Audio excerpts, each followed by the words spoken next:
सुप्रभात। मैं हूं आपका मेजबान एन बालाजी और आप लोग देख रहे हैं उषा बाला ब्लॉग 2022। कल रात को करीब 7 बजे के आसपास हम लोग होटल आवास रिसोर्ट पे पोंगल में चेक इन किए थे। काफ़ी अच्छा होटल है, काफ़ी बढ़िया होटल है, रूम्स वगैरह भी सब बढ़िया है। लेकिन यहाँ पर जो रेस्टोरेंट है वो 2 तरह के रेस्टोरेंट है और दोनों में बहुत ही लिमिटेड ऑप्शंस है। तो इसलिए हम लोग को रात में जो खाना था वो बहुत अच्छा नहीं मिला। अभी सुबह के 7 बज रहे हैं, सामान वगैरह सजाया जा चुका है। थोड़ी देर में हम लोग अब यहाँ से चेकआउट करेंगे और निकलेंगे कानीपाकम के लिए। आज जो हम लोग का डेस्टिनेशन है वो कानीपाकम का है। ये है लॉन एरिया, जिसे कि मैंने रात में दिखा नहीं पाया क्योंकि यहाँ पर पूरा अंधेरा था। यहाँ पर देखिए हमारी पत्नी जो है गाड़ी में पूरा सामान सजा रही है क्योंकि मैं भारी सामान उठा नहीं सकता। कल पड़े हैं होटल से चेकआउट करके अगले डेस्टिनेशन के लिए। अगला डेस्टिनेशन जैसा कि मैंने पहले भी बताया कानीपाकम, जो गणेश जी का मंदिर है। सामान्य रूप से जब भी कोई तिरुपति जाता है तो गणेश भगवान का दर्शन कानीपाकम में करके फिर माँ का दर्शन करके तब जाना चाहिए तिरुमला भगवान बालाजी का दर्शन करने के। ये एक नॉर्मल कोर्स ऑफ प्रोसीजर है। तो जनरली हम लोग भी हमेशा वैसे ही जाते हैं, तो आज भी वैसे ही करने के लिए हम लोग कानीपाकम के लिए निकले हैं। बीच में यहाँ पर एक कोको पंप है बीपी का, तो थोड़ा सा पेट्रोल टॉपअप करा लेंगे क्योंकि आज दिन भर भागा दौड़ी। ये वाला फ्लाईओवर को देखिए, इतना सुंदर फ्लाईओवर बनाया है और पूरा शहर के ऊपर से इस फ्लाईओवर को निकाला है। ये फ्लाईओवर है कावल नामक शहर का नाम कावल। शहर के ऊपर में बना हुआ है और पूरा शहर के ऊपर से इस फ्लाईओवर को निकाला है और पूरे शहर को बाईपास कर दिया है। ये हम लोग का BP petrol pump, COCO petrol pump. यहाँ थोड़ा सा टॉपअप करा लेंगे। बीपी को पेट्रोल पंप जब भी मिलता है मुझे पेट्रोल भराने का बड़ा दिल करता है। इसका कारण यह है कि एक तो क्वांटिटी सही रहती है और दूसरा क्वालिटी भी सही रहता है, जिससे कि गाड़ी का इंजन का लाइफ बढ़िया रहता है। तो ये सब कुछ विशेषताएं हैं और उसमें भी बीपी का अगर कोको पंप है तो वो मेरा फेवरेट रहता है। ये आज के दिन का पहला टॉल। ये वाला टॉल बड़ा सुंदर टॉल है,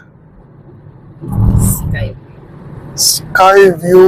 इसके ऊपर में रेस्टोरेंट भी है, लॉन्ज है, रेस्टोरेंट है, बहुत कुछ। कोई जाता है कि नहीं ये तो मुझे पता नहीं, लेकिन इन लोगों ने बनाया तो है। यहाँ एक छोटा सा स्ट्रीट साइड फूड है, उसी में हम रुके हैं ब्रेकफास्ट करने के लिए। अब यहाँ पर ब्रेकफास्ट कैसे होगा देखना पड़ेगा। चलिए देखते हैं क्या क्या है, क्या खाना है। कभी कभी इस तरह के स्ट्रीट फूड में आपको ब्रेकफास्ट बहुत अच्छा मिलता है और हमारी भी उम्मीद यही है कि यहाँ पर ब्रेकफास्ट अच्छा होगा, क्योंकि मैंने बहुत बार इस तरह से ट्राई किया है तो मुझे ब्रेकफास्ट अच्छा मिला है। यहाँ पर जो है मैंने इडली मंगाया है। इडली सॉफ्ट तो है, खाते हैं।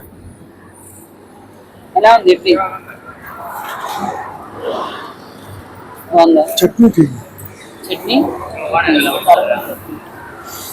चटनी कुछ खास नहीं है, खराब। ये है पूरी। ब्रेकफास्ट करते हैं फिर आप लोग से मिलते हैं। मेरा ब्रेकफास्ट हो गया है, कुछ लोग का ब्रेकफास्ट अभी चल रहा है। जैसे ही ब्रेकफास्ट खत्म होगा हम लोग यहाँ से निकलेंगे। किसी भी ट्रिप में हमारी पत्नी का रोल बड़ा अहम होता है। सबको खाना खिलाती है और सबसे लास्ट में वो खाना खाती है। ब्रेकफास्ट जो था वो एवरेज ब्रेकफास्ट था, सो बहुत अच्छा भी नहीं कहा सकता, बहुत खराब भी नहीं कहा सकता। पता नहीं बिल कितना हुआ, देखना पड़ेगा अपने, तो मुझे तो मालूम नहीं है। Let's see. ये क्या नदी है उषा? అదే పినాకిని అంటారు, పెన్నా నది అంటారు. सामने में कोई नदी आ रही है जिसे अभी हम लोग पार करेंगे। ये नदी कौन सी नदी है ये तो हम लोग को पता नहीं। अगर किसी को मालूम हो तो कमेंट बॉक्स में जाकर कमेंट करें और हमें बताएं कि ये कौन सी नदी है। हालांकि इसमें पानी जो है बहुत ही जोरदार भरा है। अचानक से ट्रकों की बरसात आ गई। यहाँ से थोड़ा सा पार करना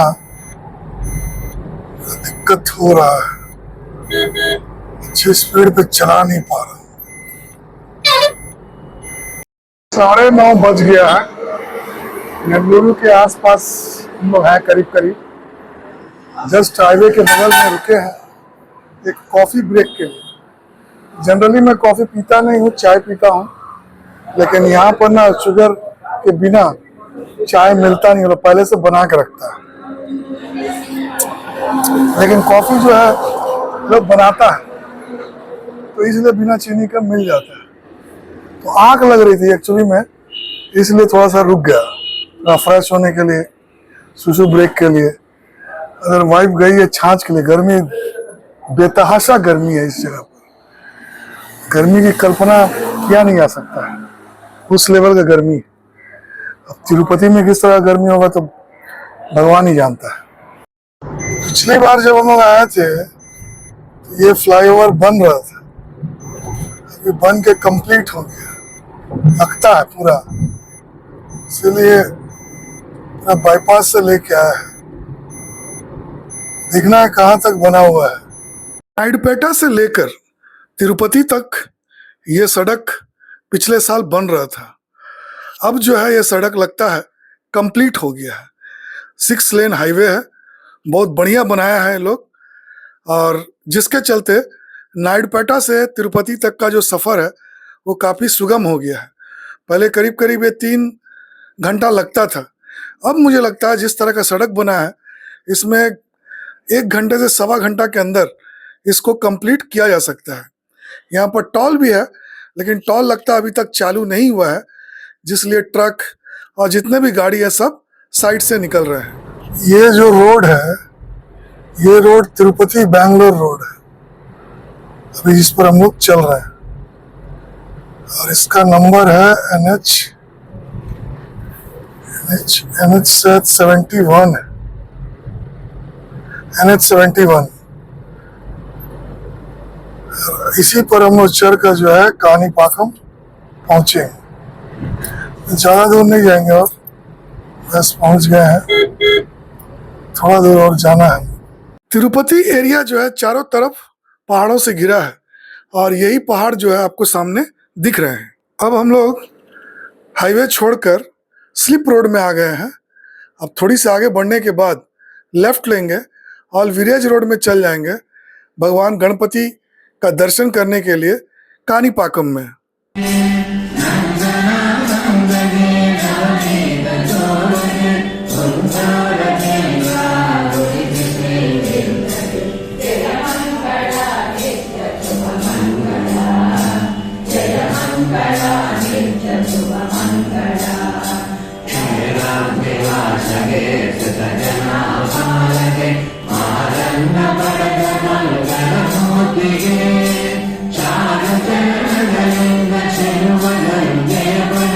यहाँ से हम लोग राइट टर्न करेंगे।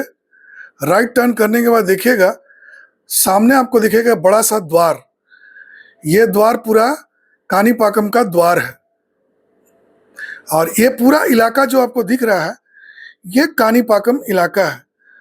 एक्चुअली में कानीपाकम एक छोटा सा गांव है जहाँ पर कि महागणपति जो है स्वयंभू उत्पन्न हुए हैं, तो इसलिए जो है यहाँ पर जो गणपति का मंदिर का एक अपना महत्व है, और इसकी बहुत सारी कहानियाँ हैं जिसे मैंने पिछले ब्लॉग में भी बताया था। जो कोई भी मेरे ब्लॉग्स के रेगुलर व्यूवर हैं उन लोग को पता होगा इस जगह के बारे में मैंने बताया है।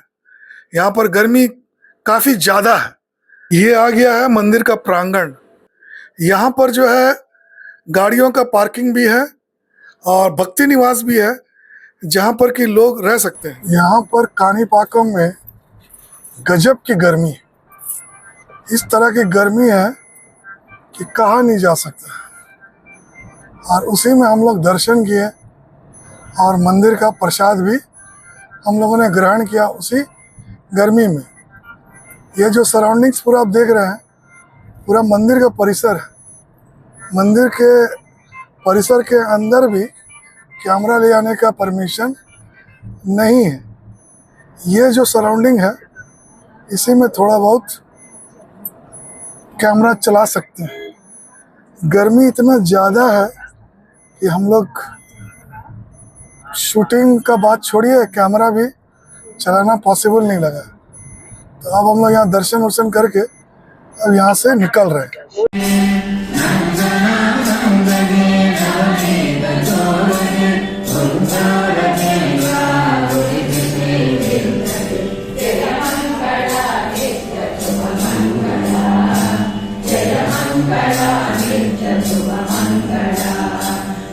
एक बार फिर से हम लोग आ गए हैं NH-71 पर कानीपाकम से तिरुपति जाने के लिए। रास्ता काफ़ी सन्नाटा है, गर्मी बहुत ज़्यादा है इसलिए, और रोड पर कोई ट्रैफिक नहीं है।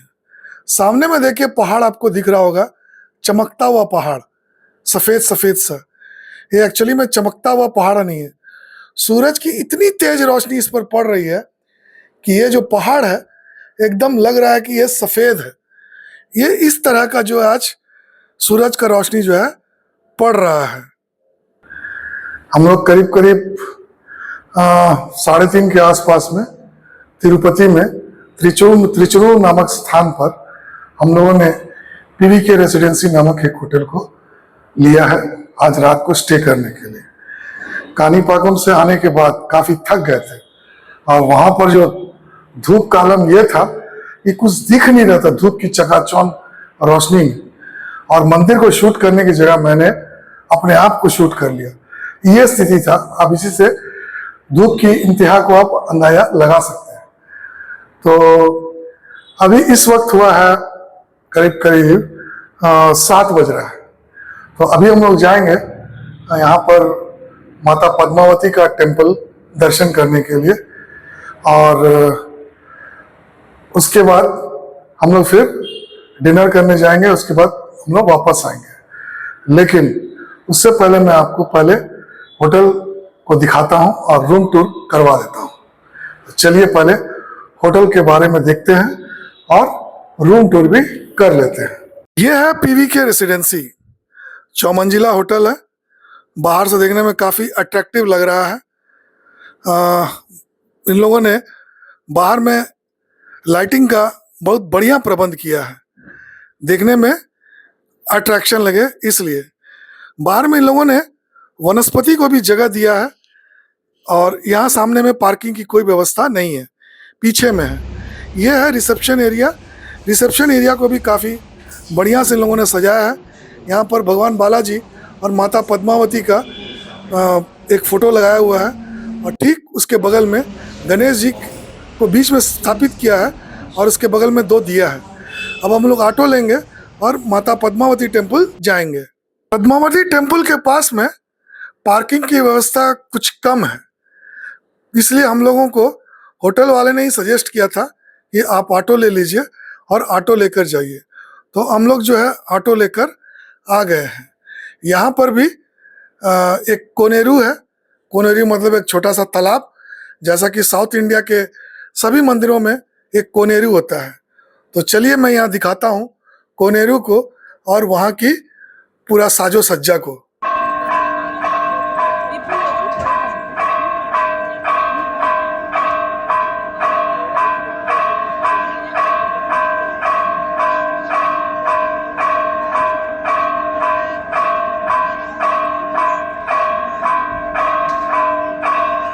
माता पद्मावती का दर्शन करने के लिए हम लोग चल पड़े हैं।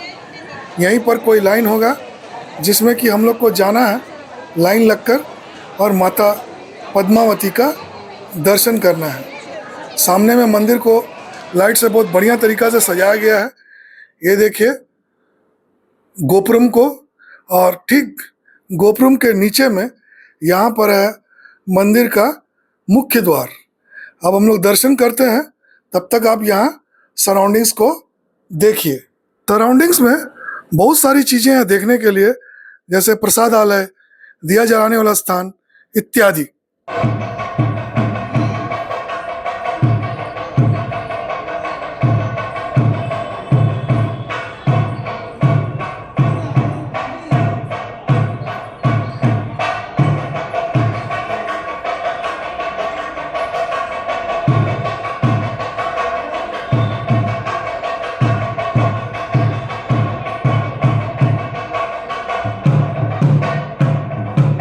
हो गया है हम लोग का दर्शन, बहुत कम समय में हम लोग का दर्शन हो गया।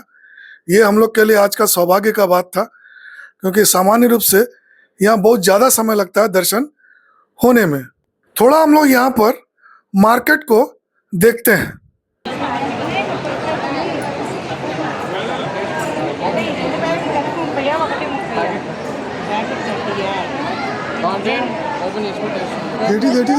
చెక్కలు 4 ఉన్నాయి 30 రూపాయలు. సరే అంతగా అడిగాడు కదా పాపం మీకు. मार्केट काफी भरा भरा है। यहाँ पर चूड़ियाँ, पूजा के सामान, माला और भी कई तरह के जो सामान है यहाँ पर मिल रहे हैं। और हमारी पत्नी, हमारी बच्ची जो है उसी मार्केट में पूरी तरह से लग्न हो गए हैं कि क्या ले सकते हैं और क्या लेना है, इसको डिसाइड करने में। कुछ समय बिताने के बाद अब हम लोग को लगा है कि अब हम लोग को निकलना चाहिए, क्योंकि रात काफ़ी हो चुकी है। तब हम लोग निकल रहे हैं अपने जहाँ पर चप्पल रखे थे, चप्पल लेने के लिए। फिर वहाँ ऑटो पकड़कर हम लोग जाएंगे डिनर करने के लिए। आ गए हैं हम लोग PS4 रेस्टोरेंट, तिरुपति का एक जाना माना रेस्टोरेंट है। पिछले साल भी हम लोगों ने यहाँ पर डिनर ही किया था, बहुत बढ़िया था। लेकिन पिछले साल की तुलना में इस बार काफ़ी ज़्यादा रश है इस रेस्टोरेंट में। हम लोग को थोड़ा इंतज़ार करना पड़ा, ईश्वर की दया से हम लोग को टेबल जल्द मिल गया। रेस्टोरेंट काफ़ी बड़ा है और काफ़ी लोग यहाँ पर जो है डिनर कर रहे हैं, शायद इसकी लोकप्रियता के कारण। पिछले साल जब हम लोग इस होटल में आए थे उस वक्त इतना ज़्यादा भीड़ नहीं थी और बहुत इजीली हम लोग को टेबल मिल गया था। आज जो टेबल मिलने में हम लोग को थोड़ा समय लगा, और यहाँ पर भी माइक्रोफोन से बुलाया जा रहा है कि भाई आपके साथ कितना आदमी और कितने लोग हैं, आप लोग serial wise first come first serve basis पे। तो अब थोड़ा होटल का जो है डिमांड बढ़ गया। हम लोगों ने एक नॉर्थ इंडियन थाली ऑर्डर किया, एक वैरायटी मील ऑर्डर किया और एक पराठा ऑर्डर किया, 3 आदमी के लिए। तो अब देखना है कि आने के बाद कैसा टेस्ट रहता है, क्या रहता है। ये जो मील है इसको वैरायटी मील नाम देकर हम लोग को परोसा गया है, और ये रहा नॉर्थ इंडियन थाली जिसे कि मैंने मंगाया है। अब देखना कैसे होगा।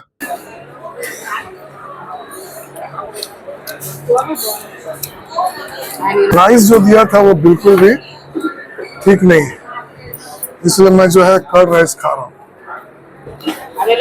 हमारी पत्नी जो है धीरे धीरे खाना खा रही है, क्योंकि खाना जो है थोड़ा ज़्यादा ऑर्डर हो गया है।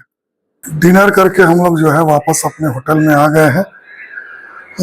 PS4 पिछले साल हम लोग जब गए थे तो काफ़ी बढ़िया था, अच्छा था, खाना वगैरह भी और टेस्ट वगैरह भी, और उन लोग का एटीट्यूड भी। 1 साल के अंदर में उन लोग का मार्केटिंग बहुत बढ़ गया, सेल्स भी बहुत बढ़ गया है। अब उन लोग का क्वालिटी, क्वांटिटी और एटीट्यूड सब में परिवर्तन आया है। अब कस्टमर उतना महत्वपूर्ण नहीं है, क्योंकि अब उन लोग के पास में बहुत सारे कस्टमर हैं और वैराइटीज ऑफ कस्टमर है। अब कस्टमर वहाँ पर जो है वेट करता है PS4 में। तो ठीक है, जो भी है अपना अपना मैनेजमेंट है। अब यहीं पर आज का ब्लॉग को समाप्त करते हैं। अंत में ब्लॉग का संदेश, धर्म की रक्षा कीजिए, देश से प्रेम कीजिए और स्वस्थ रहिए। कल फिर हम लोग एक नए ब्लॉग के साथ आप लोग के सामने प्रस्तुत होंगे। कल हम लोग का जो है तिरुमला की तरफ सफ़र होगा। हमारी पत्नी और हमारी बच्ची पैदल जाएंगे और मैं कार में जाऊंगा क्योंकि मैं चल नहीं पाता हूँ। और हमारे जो क्लाइंट्स हैं उन लोग भी अब जो है बस में या उन लोगों का कुछ गाड़ी वगैरह का अरेंजमेंट करना है, उससे वो लोग आएगा। तो अंत में आप लोग सबों का बहुत बहुत धन्यवाद जो आप लोग ने अपना कितना कीमती समय जो है दिया है। తందం దారి మళ్ళిందా భూమిపైకే చేరుకున్నదా లేకుంటే చెక్కి ఉంటారా అచ్చు నీలా శిల్ప సంపద